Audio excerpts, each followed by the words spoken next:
Hello mga viewers, welcome to my channel Everything Under the Sun.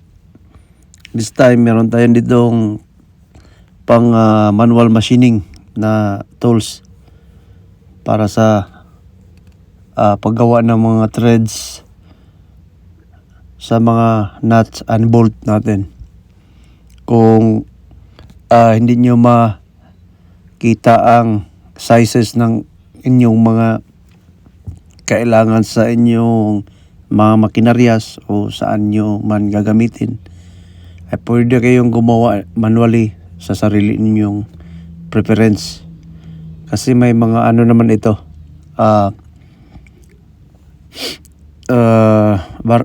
variant of sizes sa paggawa ng mga inyong nuts and bolts. So, ang tawag nito ay tap and die. Since wala man tayong lathe machine, at ito pang sa lang to, sa mga maliita na gawain, sa mga lalo na kung mga hindi nyo na-determine yung mga kailangan nyo ng mga screw. So ito ang solusyon. So as you see, meron tayong drawing dito. Halimbawa ito bolt, ito yung anatomy o chart, rod, plank at crest. So ito yung female na may inner thread sa ilalim. Ito yung magkakat sa male na itong bolt na to.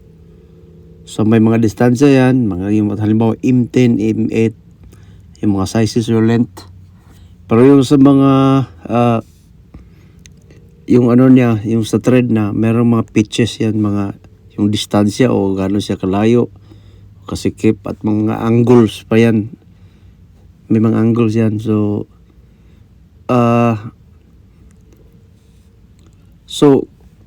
kung gagamit kayo ng ito na tap and die na ito, ay may mga sizes na naka-engrave naman dyan sa sulat niya. So may magmamatch yan. Halimbawa nito, ito naman sa female. At yung bilog, yung kanina, yun naman ang sa male.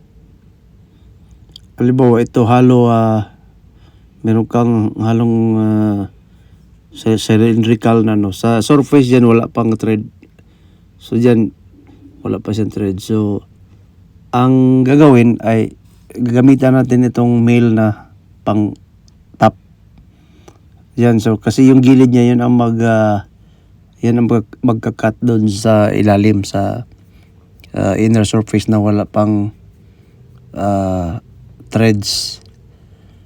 So kung meron kayong desire na gagawin na thread, inner thread, alamin nyo rin kung ano ang gauges na size na po nyo gawin. Dapat makita mo rin dun sa kasulat o chart niya. Kung meron kayong pitch gauge, mas maganda. Hindi man ako eksperto nito. Ang papalabasin lang natin dito ay manual basic na anong makaya niyang gawin. Pero sa mga machines, alam na nila ito. Sa atin mga DIYers, ay ito nga ang pwede nating solusyon kung hindi na tayo magkahanap ng tamang fit na screw o nuts doon sa ating, halimbawa kung motorsiklo na butas na wala yung screw, pwede natin gawang paraan gamit nito. Ito naman yung T-handle niya, na ito yung magbibigay ng torque pag kasi ikot mo siya. So doon mo siya ipipit at ilalak mo siya. So, para ito yung gagamitin mong leverage to torque na gagawa ka ng inner thread. Yan. At dalawa yan. May isa pa din, yung isa din sa yung kanina yung pang male. Ito naman sa isa may yung katabi niya may female. Yan o. Screw and nuts and bolts. So, now, ang product na ito ay makikita natin, nakasulat, video, hindi ko pa na ano na yung box kasi ito, huli ko na review. So, matibay naman siguro ito kasi hindi naman tayo experts sa bakal baka pero kung malambot lang naman na siguro kasi halimbawa sa motorsiklo parang ano lang naman yan siya yung mga may halong aluminum kaya niya itong sugatan kasi susugatan niya yan tsaka spiral yung movement yung parang nagmamasining ka rin ng parang nagmimiling. Miling ang tawag nila. So, what do you think guys?